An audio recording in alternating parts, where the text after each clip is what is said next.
우리 출애굽기 20장 16절 말씀입니다. 출애굽기 20장 16절 말씀.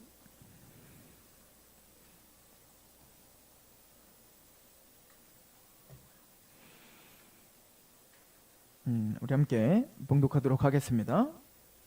출애굽기 20장 16절 시작. 내 이웃에 대하여 거짓 증거하지 말라. 아멘. 십계명이 이제 하나님을 향한 계명, 또 이웃을 향한 계명으로 나눠져 있다. 이것은 하나님 사랑과 이웃 사랑으로 다시 귀결되는 또 어찌 보면 열매적인 것들이다 라고 하는 것을 우리가 반복적으로 배웠고요. 특별히 사람과의 관계, 또 인간 이웃과의 관계 속에서 제일 먼저 우리가 염두해야 될 이웃은 가족이다.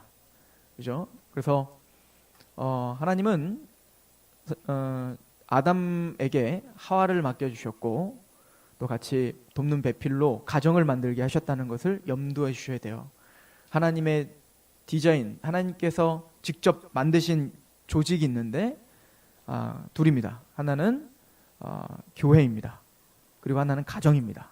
이 가정과 교회가 그 어느 하나 소홀할 수 없는 하나님의 명령 속에 또 하나님과의 관계가 있는 하나님의 백성들은 가정과 교회를 중시 여겨야 되는 게 맞죠. 그래서 제일 먼저 우리가 사람과의 관계 속에서 우리가 염두해야 되는 건 바로 부모를 공경하라 라고 하는 것은 단순히 부모와 자녀과의 관계뿐만 아니라 부부 또 자녀들끼리의 관계, 그러니까 그 가족끼리의 관계와 또 하나는 생각해야 되는 게 권위의 문제다는 거예요. 하나님은 모든 인간관계 속에 하나님의 권위로 하나님의 질서로 잡아준 질서들이 있다고요.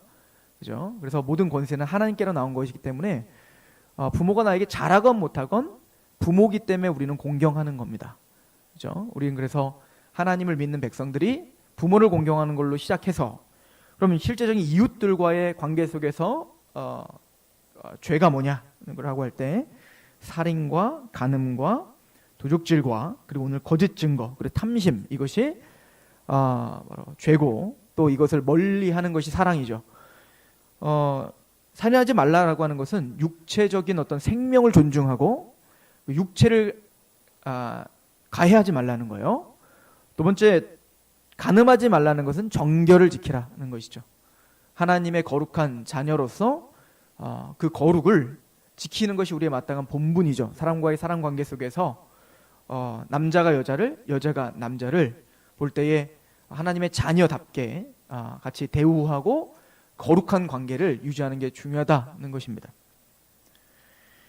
그리고 도둑질하지 말라라고 하는 것은 물질적인 피해를 끼치지 말라는 겁니다.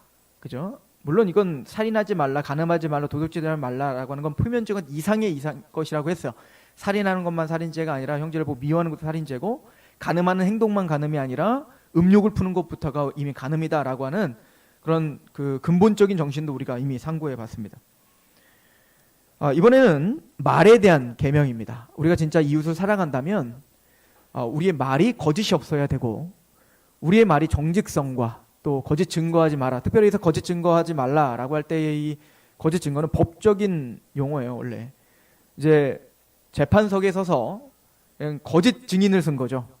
이 사람을 파멸시키기 위해서, 이 사람에게 불이익을 당하게 하기 위해서, 또 때로는 이 사람의 파멸과 불이익은 둘째치고 내가 살기 위해서, 내가 이익을 얻기 위해서, 그게 무엇이 됐든 이기적인 욕망함에 남의 어떤 파멸과 남의 어떤 고통은 전혀 개의치 않고 나만 생각하는 마음으로 거짓 증거를 함으로 매도시켜버리는 겁니다.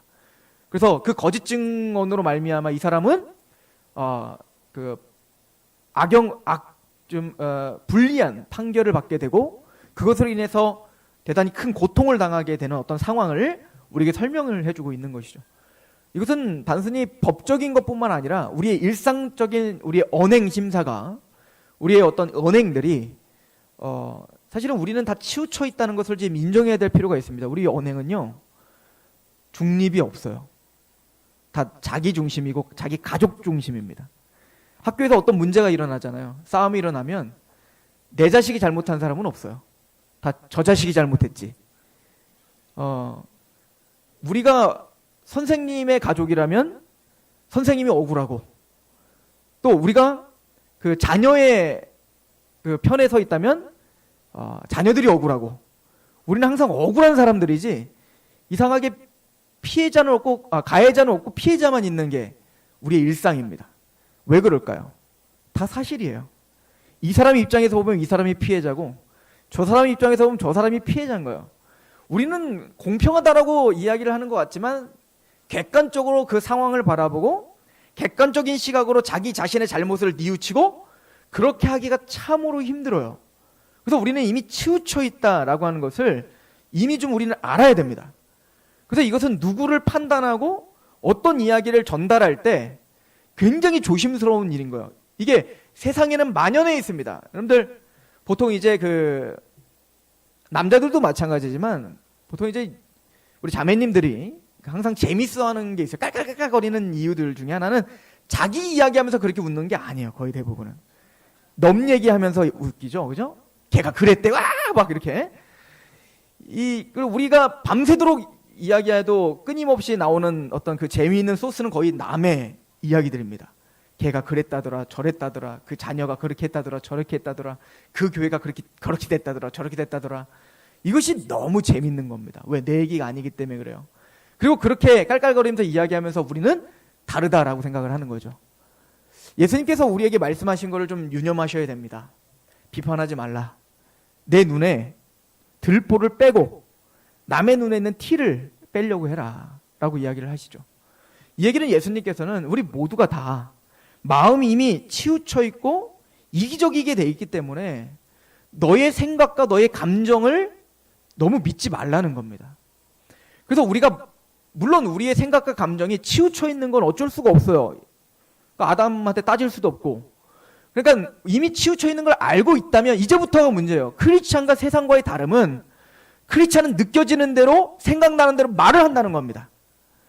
그러나 성도라면 우리의 연약함을 알고 그 말을 조심해야 된다라고 성경은 가르쳐주고 있는 겁니다. 그것이 구원받은 사람들의 마땅한 열매가 돼야 되고, 또 말하는 그 싸움이 사실은 신앙과 직결되어 있다는 것을 우리는 염두에 둬야 되는 거예요. 사실은 이 도둑질하지 말라, 그 재산을 훔쳐가는 것도 물론 가슴이 아픈 일이고, 또 육체적인 어떤 그 육체적인 피해를 끼치는 것도 대단히 안 좋은 일이지만, 우리는 때론 말로다가 상대방을 피해를 끼치고 말로다가 상처를 주고 말로다가 사람들을 고립시키는 일에 대해서는 우리는 전혀 죄책감이 없죠. 그 정도로 사실은 더 무서운 겁니다. 왜? 죄됨을 잘 모르기 때문에 그렇습니다. 그걸 옳다 할 수 있다라고 하는 거기 때문에 사실은 오늘 말씀은 크리스찬으로서 우리가 좀 더 진중하게 바라봐야 될 것입니다. 이것을 야고보는 이렇게 설명을 해요. 우리 야고보서 3장을 잠깐 가보시겠어요? 야고보서 3장.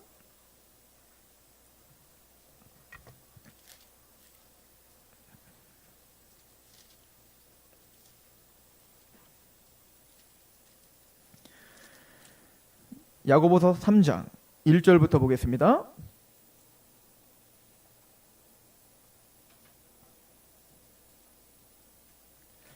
내 형제들아, 너희는 선생된 우리가 더 큰 심판을 받을 줄 알고 선생이 많이 되지 말라. 우리가 다 실수가 많으니 만일 말에 실수가 없는 자라면 곧 온전한 사람이라 능히 온몸도 굴레 씌우리라. 이 야고보 사도가 뭐라고 얘기하냐면 많이 선생되지 말래요. 왜냐면 저처럼 말을 많이 해야 되니까. 그죠? 말을 많이 하게 되면 실수가 많고, 또 그 말이 얼마나 무서운 건지를 우리 인식을 못하고, 그러니까 우리가 어떤 말을 해놓고 그 사람이 상처를 받으면 뭐 그런 거 갖고 상처를 받아? 라고 말하기가 너무 쉬운 사람들이에요, 우리는.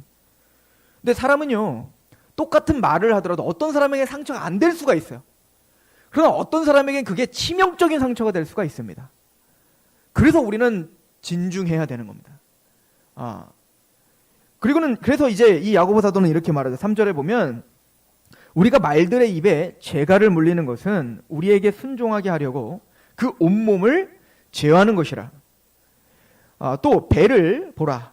그렇게 크고 광풍에 밀려가는 것들을 지극히 작은 키로서 사공의 뜻대로 운행하나니 이와 같이 혀도 작은 지체로 돼 큰 것을 자랑하려도다. 보라, 얼마나 작은 불이 얼마나 많은 나무를 태우는가. 혀는 곧 불이요 불의의 세계라. 혀는 우리 지체 중에서 온 몸을 더럽히고 삶의 수레바퀴를 불사르나니 그 사르는 것이 지옥불에서 나느니라. 굉장히 무서운 얘기인데요. 여러분들 말을 보십시오. 굉장히 멋진 말들이 있잖아요. 굉장히 잘 달리는 말들. 그 말에게는 엄청난 에너지가 있습니다. 그 말이 한번 질주를 하기 시작하면 누구도 멈출 수 없을 만큼 사람이 사실 감당할 수 없는 폭발적인 힘과 권세가 있단 말입니다. 그래서 그 말이 질주를 하는데, 근데 그 말의 입에 재갈을 물리죠. 사실은 그 힘을 어떻게 재갈 하나가, 그 말의 입에 하나 재갈 물리는 게 어떻게 그 말을 제어할 수 있겠냐고요. 그런데 그 입에 재갈 물리는 거 하나로 어떻게 하죠? 우하면 우하고 좌하면 좌할 수 있는 통제가 가능하단 말입니다. 그러니까 그 작은 재갈 하나가 그 커다란 능력과 에너지를 올바른 방향으로 쓸 수 있게 하더라는 것이죠. 또 그 큰 배가 움직이게 하는데, 그 큰 배가 아무리 기동력이 있고 또 웅장하고 커도 그 배에 키가 없다면, 그 작은 키 하나가 없다면 그 배는 어떻게 될까요? 파손하고 말 것입니다. 원하는 대로 갈 수가 없어요. 이제부터는 저주인 거예요. 여러분들 자동차를 타고 우리가 편리하게 사용하는 자동차가 빨리 달리고 또 멋지게 생겼지만 거기에 만약 운전대가 없어져 버리면 그것만큼 저주는 없는 거예요. 그것이 몇이나 죽이게 될 수 있을지 모르겠는 겁니다.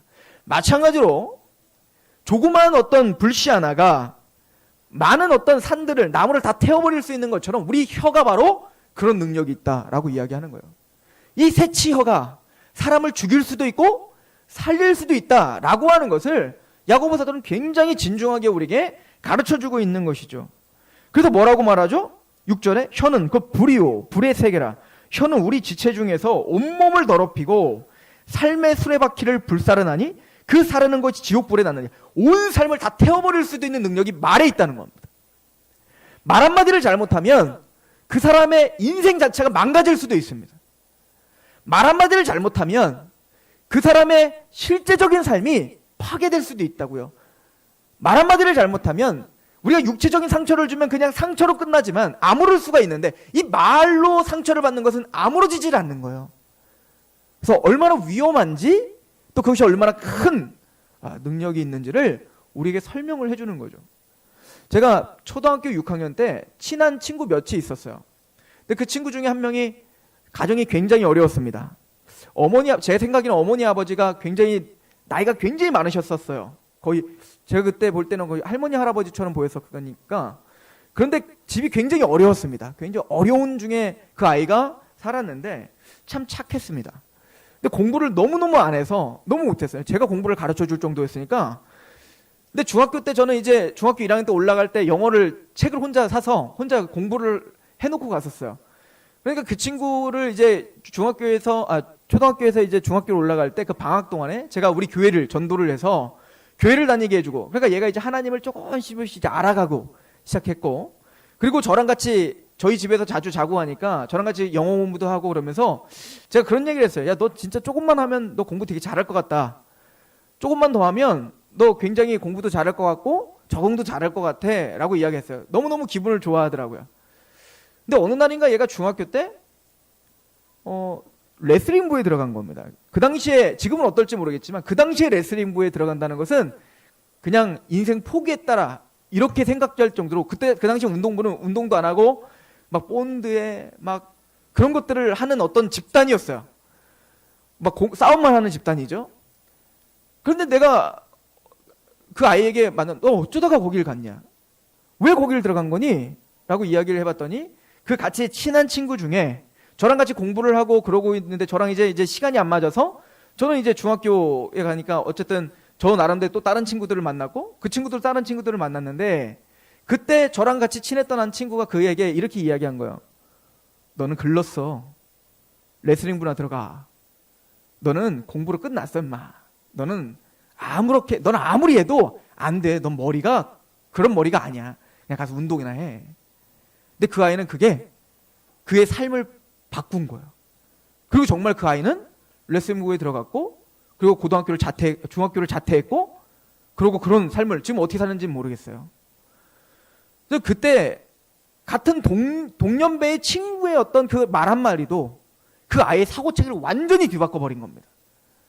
하물며 어른들이 아이들에게 한마디 하는 것과 또 부모가 자녀에게 권위 있는 사람이 그 권위를 신뢰하고 있는 사람들에게 한마디 하는 것은 대단히 중요한, 그것이 그 인생을 좌우하는 핵심적인 어떤 그 인생을 살릴 수도 있는 말이 될 수도 있고, 또 한편에는 그 인생을 송두리째 완전히 무너뜨리게 하는 말이 될 수도 있다라고 하는 것은 꼭 성경이 아니더라도 우리는 우리의 인생 속에서 또 많은 일반 은총 속에서 보여지는 바가 바로 그렇단 말이에요.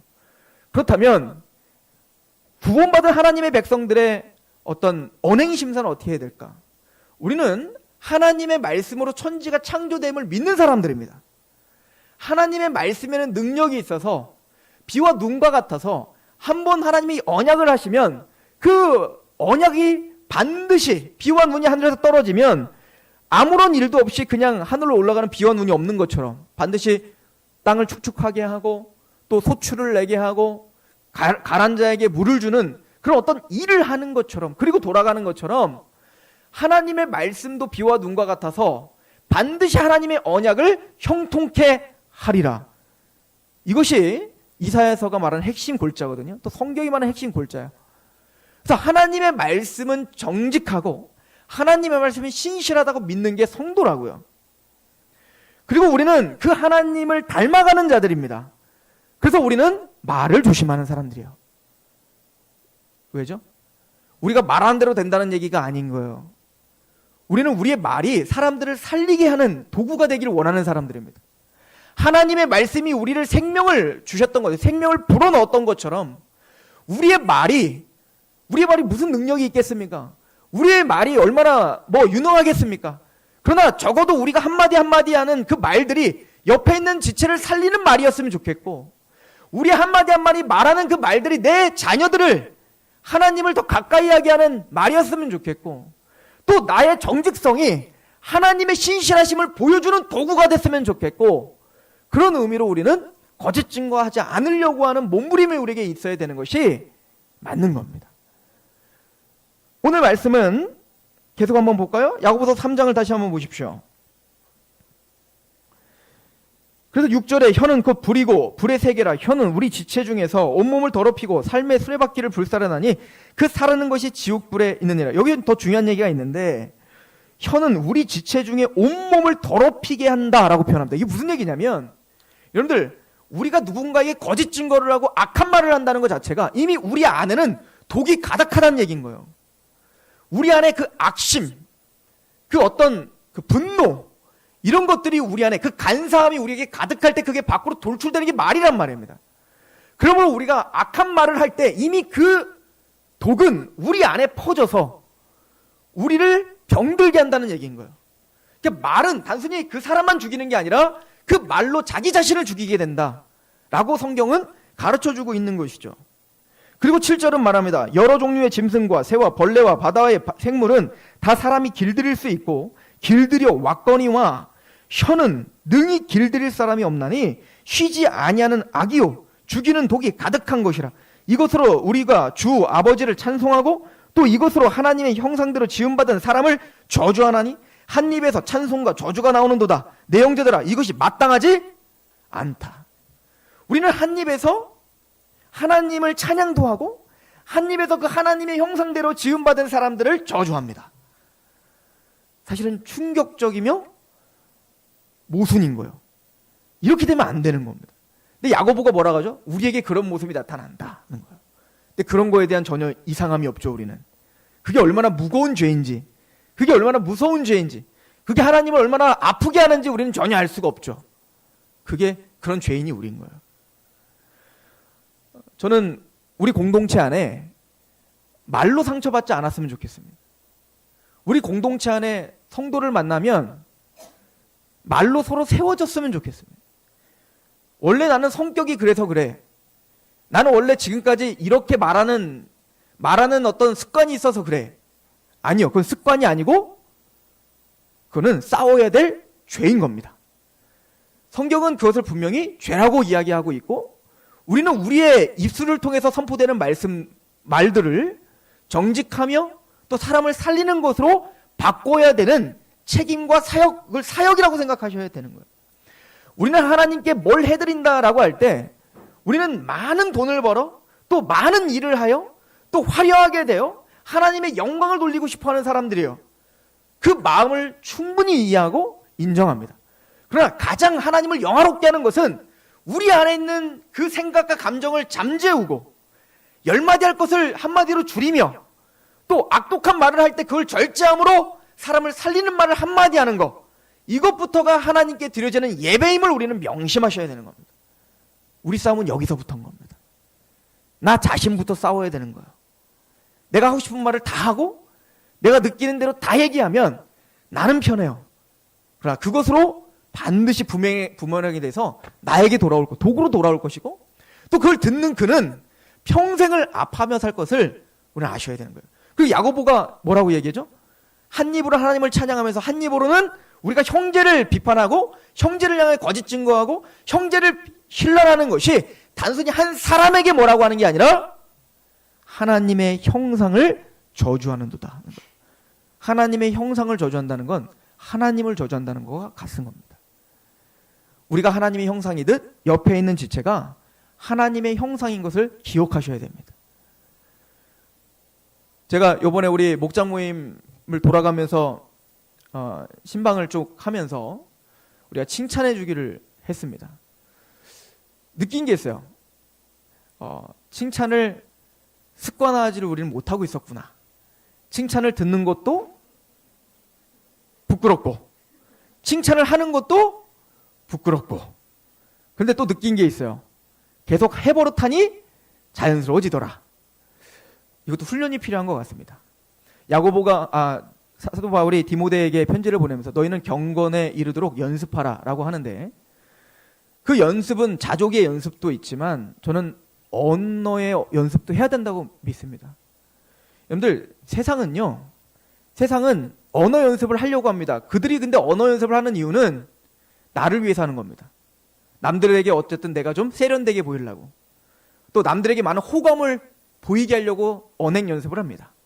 그죠?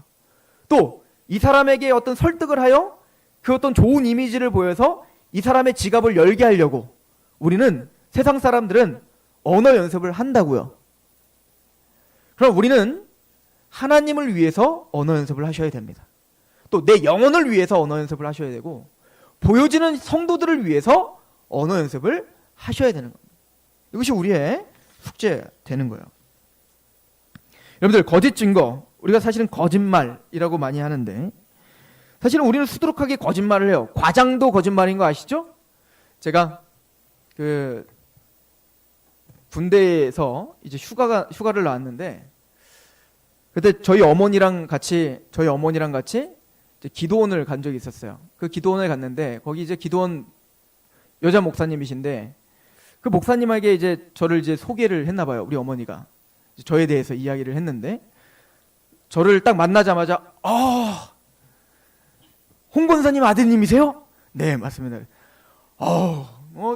미국도 막 이렇게 투어하러 다니시고 그리고 막 책도 쓰시면다면서요. 그때 20살이었어요. 21살. 책도 쓰시고 미국도 막 다 큰 도시 다니시면서 막 공연도 하러 다니시고 그런다면서요. 이게 틀린 말은 아니거든요. 제가 그때 문화예술팀에 있으면서 미국으로 공연을 갔었어요.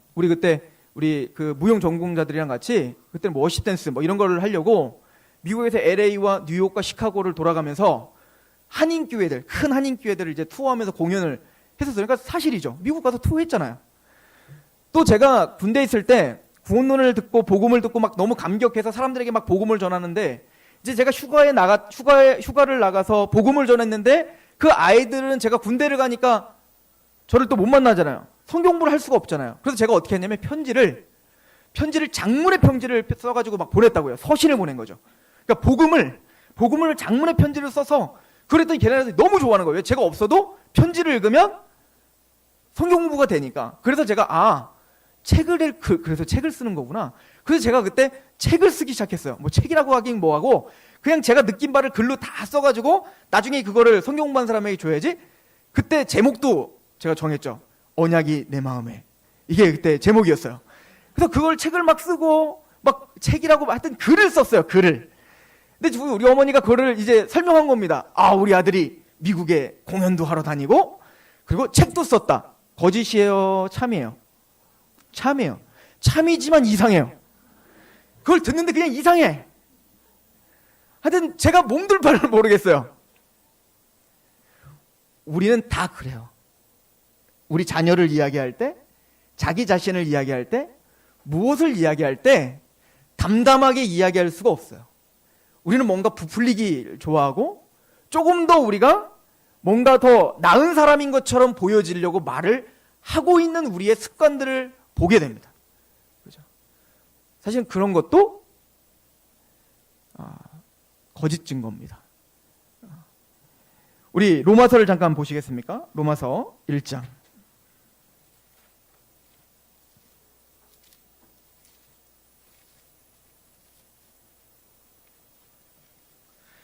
로마서 1장 28절은 굉장히 중요한 장인데요. 우리에게 참 그 죄성이 무엇인지를 우리에게 설명을 해줘요. 로마서 1장 28절에 보면 이미 18절부터 그 죄에 대한 구원받지 않은 세상의 죄의 그 근본에 대해서 설명을 해줍니다. 그리고 이렇게 정리를 합니다. 1장 28절에 또한 그들이 마음에 하나님 두기를 싫어하며 하나님께서 그들을 그 상실한 마음대로 내버려 두사 합당하지 못한 일을 하게 하셨다. 그러니까 죄인들의 특징은 하나님을 마음에 두기를 싫어하는 겁니다. 하나님을 마음에 두기를 싫어해요. 그러면 어떻게 되냐? 29절. 곧 모든 불의와 추악과 탐욕과 악의가 가득한 자가 됩니다. 가인을 생각해 보시면 아담 이후로 타락한 이후에 하나님을 떠나죠. 가인이. 그래서 제일 먼저 생겨나는 게 뭐죠? 그 죄가 우리 마음을 휘어잡아요. 그래서 그 마음에 뭐를 만들어내요? 불의, 추악, 탐욕, 악의가 가득하게 만들어요. 그 악의, 그러니까 하나님의 거룩과 사랑과 자비와 긍휼과 그런 것들을 잃어버리고 우리 안에 뭐가 휘어잡아요? 세상 정신이 가득하게 하는 겁니다. 분노하게 하고 또 뭔가에 대한 어떤 집착을 만들어내고 탐욕을 만들어냅니다. 자, 그러면 죄라는 것은 우리 안에만 있는 게 아니라 이것이 밖으로 돌출돼요. 누구에게 돌출될까요? 형제들에게 돌출되는 거예요. 이웃들에게. 그래서 이렇게 표현하죠. 시기, 살인, 분쟁, 사기, 악독이 가득하다. 이게 뭐죠? 그 악함이 밖으로 돌출하면 시기하기 시작하고 살인을 저지르기 시작하고 분쟁하고 사기를 치기 시작합니다. 그러니까 우리의 그 죄는 혼자만 끝나는 게 아니라 그 죄가 밖으로 돌출할 수밖에 없다고요. 그게 누구에게 돌출되는 거예요? 보여지는 사람들에게 돌출됩니다. 자, 그러면 이제는 내가 그 악함으로 나만 위해서 산다고요. 남이 어찌야 되든 말든 나만 잘 살면 되는 거예요. 그러다 보니까 그 악함이 사람들을 공격하게 되는데 이제는 A라고 하는 사람을 내가 매도하기 위해서 어떻게 될까요? 나 혼자는 안 되니까 그룹을 형성하는 겁니다. 나에게 뜻이 맞는 사람들끼리 모여요. 끼리끼리. 그래서 어떻게 하는 거죠? 그때부터 거짓 증거하는 거야. 그 사람이 뭐가 잘못됐는지 과장하여, 물론 사실일 수 있습니다. 어떤 실수가 있을 수 있어요. 그런데 사람들에게 이 사람을 내 편으로 만들려면 어떻게 하죠? 우린 보통 잘 아시죠? 야, 얘가 지갑을 그때 훔쳤대. 그럼 어떻게 해요? 그 지갑을 훔칠 뿐만 아니라 그 지갑에 있는 카드로다가 뭐도 했대. 그러니까 뭔가 더 붙여지기 시작하는 겁니다. 왜요? 이 사람을 더 나쁜 사람 만들어야 되거든요. 왜냐면 내가 막 설명해서 얘가 그랬대 그러면 에이, 그럴 수도 있지. 그러면 힘 착 빠지는 거군요. 그러면 더 화가 나가지고 어떻게 하는 거죠? 아니, 그것만이 아니라 그러면서 이제 막 얘기하게 되는 거예요. 그럼 어떻게 될까요? 이 사람들을 내 편으로 만들려고 하는 겁니다. 왜? 이 사람을 왕따시키려고 하는 겁니다. 이게 학교에서 왕따 문제가 일어나는데 그게 꼭 학생들에게만 일어납니까? 아니면 우리에게 일어납니까? 우리에게 일어나는 거예요. 이게 교회 안에도 침투해 들어오면 이제 문제가 심각해지는 겁니다. 그래서 고린도 교회에 나는 아볼로파고 나는 바울파고 나는 게바파고 이제 서로에 헐뜯기 시작하는 겁니다. 사도 바울은 거기서 화가 났던 거예요. 세상적인 어떤 그 가치관과 세상적인 어떤 그 흐름이 그대로 교회를 잠식해 들어오게 된 겁니다. 당직기를 하기 시작한 거예요. 끼리끼리만 모이기 시작하는 겁니다. 자, 그래서 뭐라고 말하죠? 여기 보니까 29절에 분쟁, 사기, 악독이 가득한 자요. 그래서 그 세 번째는 뭐죠? 수군수군하는 자요. 자기 편을 만들기 위해서 수군수군하는 겁니다. 거기에는 거짓 증거가 반드시 들어가게 돼 있습니다. 거기에는 거짓말이 들어가 있다고요. 난 거짓말 안 해. 이거 사실이야. 팩트야. 아니요. 거긴 과장이 분명히 들어가 있습니다. 또 그 사람의 상황을 객관적으로 우리는 볼 수 없습니다. 그 사람이 어떤 상황 속에서 그런 이야기를 한 건지, 그 사람이 어떤 상황에서 정말 눈물을 흘리면서 그 사건을 했는지 우리는 그걸 알 길이 없다고요. 하나님이 아니니까. 우리는 내가 보고 내 감정으로 그 사람을 이미 재단했고 그것을 가지고 와서 그 재단한 걸 갖고 또 이게 맞는 것도 아닌데, 객관적으로 맞는 것도 아닌데 그 맞지도 않는 걸 또 과장해서 부풀렸다고요. 이게 거짓 증거 아닐까요? 이게 저의 삶 속에도 있고 여러분들의 삶 속에도 있는 거예요. 세상은 그거를 지혜라고 한다고요. 아세요? 세상은 그걸 지혜롭다고 한다고요. 왜? 그게 리더자라고 한다고요. 사람을 내 편으로 끌어모으는 능력, 그래서 사람들을 현혹시키는 능력, 그래서 어떤 그룹을 형성할 수 있는 리더, 그 간교함을 지혜라고 속이고 있단 말입니다. 그러나 성경은 죄다라고 이야기하고 있는 겁니다. 우리는 거짓 증거하는 자가 아닙니다. 우리는 진리를 증거하는 자가 돼야 돼요. 사실은 좀 크게 우리가 마무리를 지으면서 크게 이렇게 생각하셔야 됩니다. 마태복음 8장에 보면 요한복음 8장에 보면 예수님께서 바리새인과 서기관들 보고 말을 합니다. 아무리 예수님께서 복음을 전하고 진리를 설명해도 그들이 예수님을 영접하지 않는 겁니다. 그때 예수님이 뭐라고 하냐면, 너희들이 왜 내 말을 알아듣지 못하니? 근데 너희가 들을 수 있는 방법이 없다는 거예요. 그리고 말을 하기를 너희 아비는 마귀다 라고 말합니다. 마귀는 처음부터 살인자요, 거짓말하는 자니, 그죠? 너희는 그 마귀의 자녀기 때문에, 속이는 자기 때문에 그 마귀의 너희는 지배를 받아 진리를 알지 못하는 자다. 그러니까 진리를 말할 수 없는 자라는 거죠. 자, 지금까지 얘기한 우리의 실제적인 삶에서 적용해 보면 우리는 이미 아담이 타락한 이후에 치우쳐 있다니까요. 그래서 우리는 객관적인 진리를 보다는 내가 보여지는 그 왜곡된 사실을 진리라고 여기는 사람들이라고요. 그죠? 더 나가서 사실은 이 땅에는 진리라는 게 없다고요. 원래 진리는 누구시죠? 하나님이십니다. 예수님이 진리십니다.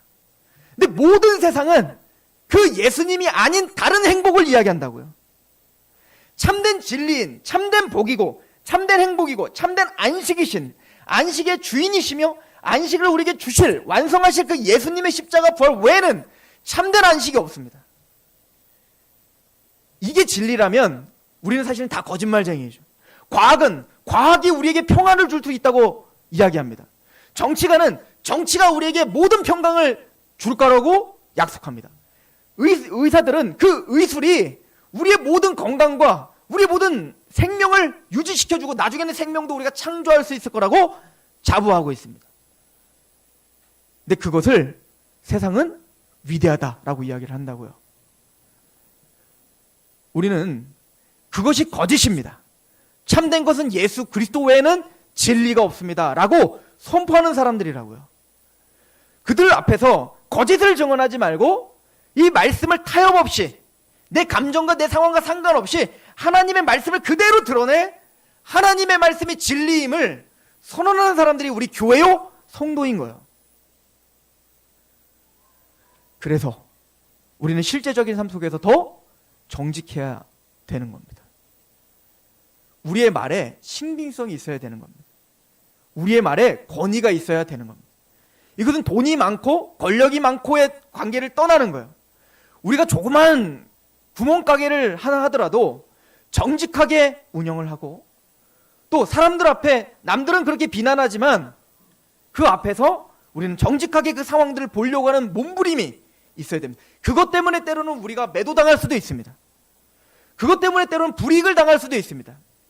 그것 때문에 때로는 그 그룹에서 왕따 당할 수도 있습니다. 왜? 쟤를 같이 험담해야 되는데 거기서 험담하지 않으니까. 그러나 교회 와선 그렇게 사는 게 맞습니다라고 서로 부둥켜주고 용기를 주는 게 교회인 겁니다.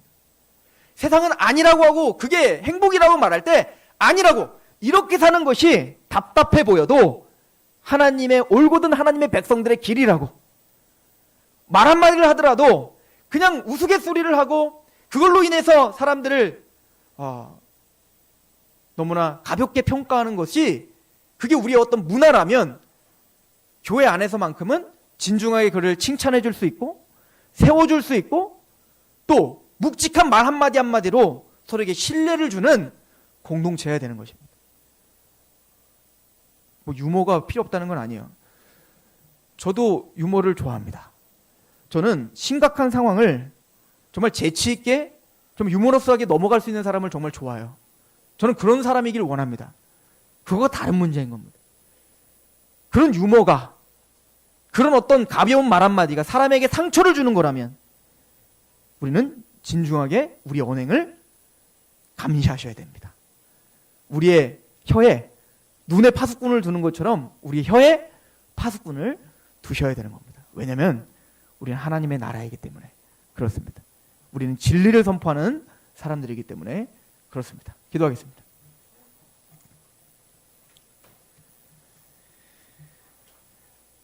예수 그리스도의 십자가 외에 무엇이 진리이겠습니까?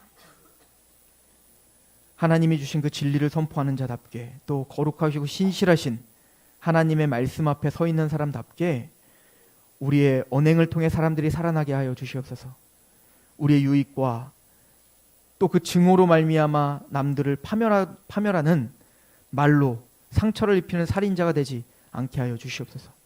한마디를 하더라도 그 말을 통해 하나님이 영광이 되게 하시고 그 말을 통해 옆에 있는 지체들이 살아나고 생명을 얻으며 또 그 어려움 속에 위로를 받는 말을 하는 공동체가 되게 하옵소서.